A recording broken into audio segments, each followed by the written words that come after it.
Well, everyone, we have a Jimmy Olsen show synopsis, some Booster Gold issues, and let's get into this Green Lantern controversy. All right, let's do this. Now, first up, before we get into the fun stuff, let's take a look at Man of Tomorrow. That is right, a couple weeks ago, it has been somewhat confirmed, but not fully confirmed, but mostly confirmed, that Man of Tomorrow will begin filming in April, specifically April 17th in Atlanta, Georgia. Now, I believe that they will also be going back to Ohio and the Cleveland area, specifically to film some scenes there, because let's not forget that Cleveland was utilized as Metropolis in the Superman movie, but a lot of the on-set moments of the film were shot on a soundstage in Atlanta, Georgia. So I expect that to be the case with this film as well. And who knows, maybe it'll take us to another city, maybe like a Gotham or a Star City or something in that regard. That'd be great to see, but we'll find out soon enough. We will find out soon enough. But anyways, that's what's going on with Man of Tomorrow. I love to hear it. I love to see it. I love that things are moving forward with this franchise. The DCU is an exciting franchise and universe for sure. So when we get more information, we start seeing things getting built out, it's great to see.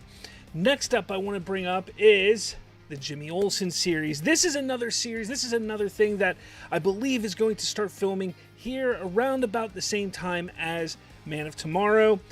But it seems like from the production list, thanks to Everything DCU on X for pointing this out, there's a summary, a synopsis of sorts for this show now that we didn't really have before. Yeah, we knew that it was going to be covering Jimmy Olsen and that Gorilla Grodd was going to be in this thing. But when we get down to it, we didn't know how this show was going to be exactly. Well, now we have some information. According to the production list here, it says a faux true crime docuseries hosted by Jimmy Olsen as he digs into the violent rise of Gorilla Grodd, a hyper-intelligent psychic gorilla born from alien contact. Now, for me, I think this is a really cool angle to take this show in. At first, I kind of thought that it was going to be like a Monster of the Week type of thing, where Gorilla Grodd was maybe in the background, and Jimmy Olsen, he was just following up reports on things that were going on around Metropolis, and eventually it would all lead to Gorilla Grodd. That's what I thought was going to happen, but now it kind of seems like this is a true crime, that it's going to be a true crime docuseries, which makes a lot of sense because true crime is absolutely huge in the real world. And when we sit down and we really think about what James Gunn is trying to do and build with the DCU and with these characters in the DC franchise as a whole, he wants to have different angles, different takes around the whole board. Like, look, I know people want to sit there and act like, hey, he's just doing Marvel MCU 2.0. That's the furthest thing from the truth. And I've been trying to explain that for a while now. Look, this is nothing like what Marvel has ever done. Sure, their WandaVision that they did, that show was inventive, it was different, it was new, it was fresh. But they quickly fell away from that. Their shows haven't been inventive and new since then. Their movies haven't done anything really spectacular since, I'd say, Winter Soldier back in, what was that, 2014? So when you get down to it, yeah, Marvel has kind of fallen into a slump of just being cookie cutter. Same thing over and over again for the most part. The DCU is not allowing itself to get stuck in that rut.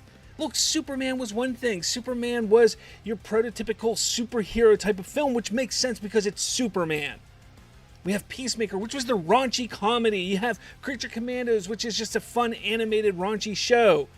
But now we're going to have Supergirl, which is more serious in tone, not as hopeful and aspiring, at least at first, like Superman was. This Jimmy Olsen show is going to be a docu-series of true crime. Like, come on. That's just brilliant. People love true crime. People love docu-series. It'll be cool, like, are they going to play it like Unsolved Mysteries or something like that? It'd be really cool to see how they play this. I'm all for it. I can't wait to see what they do with it. Look, Clayface, our horror film. Like, come on. Sergeant Rock was going to be completely different. That's what is so great about the DCU right now. They're just going in all these different directions that are really going to pull people into it that have never really cared about the superhero genre before. And that's what the genre needs to do right now. Absolutely, you need to have your basis. That's what Superman is. That's what Man of Tomorrow is going to be. It's going to be your solid footing, your basis for what a superhero universe is supposed to be. But the things coming around it, that's just going to be fun, different, and interesting. And again, like I said, I love to see it. Absolutely love to see it. Now, we also know that there is a Booster Gold series coming. And apparently, writer David Jenkins, was kind of involved with this for quite some time. He was working on it. In what capacity, people aren't exactly sure. Was he going to be showrunner, just the writer, a producer, a director? Like, we don't know exactly what he was going to be. But the other day, people noticed that David Jenkins unfollowed James Gunn on Instagram and deleted all his posts about Booster Gold off of Instagram. And, well, people lost their freaking minds. Well, he was asked, David Jenkins, any truth to the rumors that you have left Booster Gold, or the Booster Gold pilot for the DCU? Now, that's the thing. People were freaking out, saying, oh, he's done. He's leaving the Booster Gold series. Booster Gold is dead. It's not happening. Well, he goes, as far as I know, it's still in the pipeline. Well, that's an interesting way to put that. That's a very interesting way to put that. Because he doesn't technically answer the question, because there was a thing that Cad Bourne says, I'm a huge fan of OFMD and would hate to see a project of yours not come to light. And all he says is, as I know, it's still in the pipeline. Well, here's the thing. Just if he's walked away from the project, his name may still be attached to it, just by how regulations and rules work within the Writers Guild and things like that, where if so much of what he wrote or did is still part of that show, he's going to be credited on that show. So when you sit down and think about it, there's a good possibility that, yeah, his name will still be attached. He just may not be involved anymore. This is a very interesting thing that I think we're all going to have to want to keep a close eye on to see how this plays out, because I'm looking forward to Booster Gold. I really hope this show does come to fruition. I think it's going to be a lot of fun. Booster Gold's a great character, a lot of fun, and I would love to see it happen. So let's see how this plays out, though. That's what I say. Let's see how it plays out. Now, this is where things get a little interesting. A couple weeks ago, the Damon Lindelof decided to, well, he didn't, this wasn't even a couple weeks ago. This was a while ago. I'm sorry. This was a couple weeks ago, a video popped up about Damon Lindelof actually talking about Green Lanterns. And he brings up the whole thing that Green was stupid when it came to Green Lanterns for the title of the show. This is kind of what he said. You just announced a Green Lantern show. It's called Lanterns because we all agreed that the green was stupid. So, right. So now it's just Lanterns. Okay, so first off, this is a comedy podcast. So number one, people who are freaking out about that and saying, because Green is stupid, he was making a joke. He was making a joke about it, but people blew it out of proportion, because when it comes to DC, people just love to blow everything out of proportion for no damn reason. So they blew it out of proportion. And for about a week or so, people were freaking out at Damon Lindelof. This is why you can't have Damon Lindelof doing this, and James Gunn's DCU, and all this kind of crap. Well, Grant Morrison, the great Grant Morrison, decides to give his take on it. He says, Green Lanterns is much more evocative and dramatic title than Lanterns. Just Raise the Red Lantern is a better movie title than Raise the Lantern. And anyone who can't grasp that shouldn't be anywhere near superhero stories. The show might even be good, but how much better could this stuff be if studios were willing to hire the right people for the job instead of phoning their embarrassed friends to water the source material down? Hollywood will die of insolitary and inbreeding. Insolitary and inbreeding. I'm terrible at reading. You guys know that. Anyways. So, Grant Morrison, is a complete idiot here. Because he did not do his research. Shocking, right? I know, shocking. It is a comedy podcast. He was making a joke. Now, I am highly excited for this Lantern show. And I am sure there's a reason why they called it just Lanterns and not Green Lantern. But people can't accept that. It was just a few years ago where people were touting and yelling and screaming, artistic integrity, let the artists tell what they need to tell. Let them show what they want to show.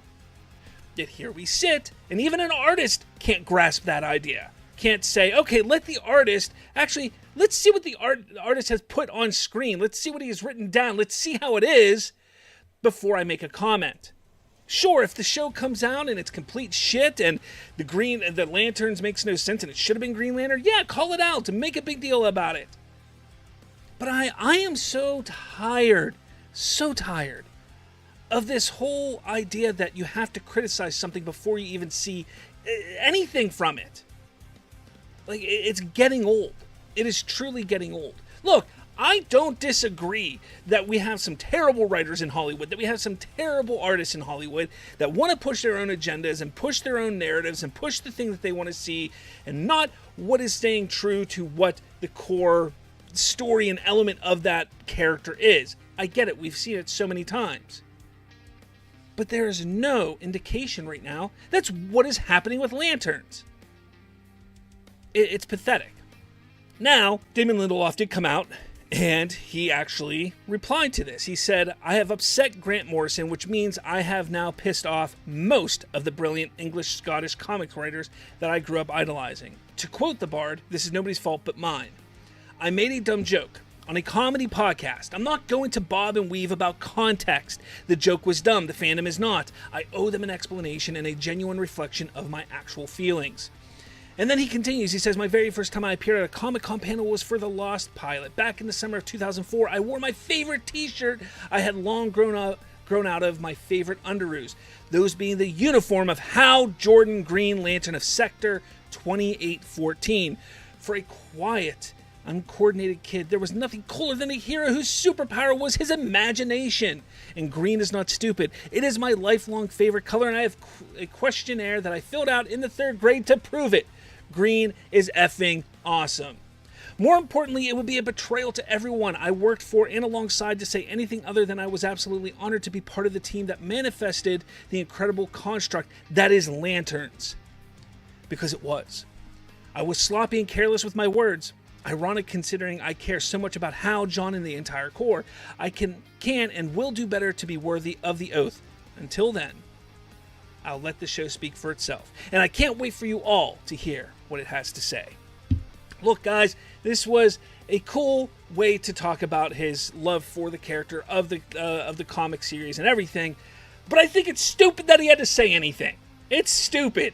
It is absolutely idiotic. I can't stand it. I think it's ridiculous. I think it's time for people to just shut the fuck up when people are talking. Let comedy be comedy.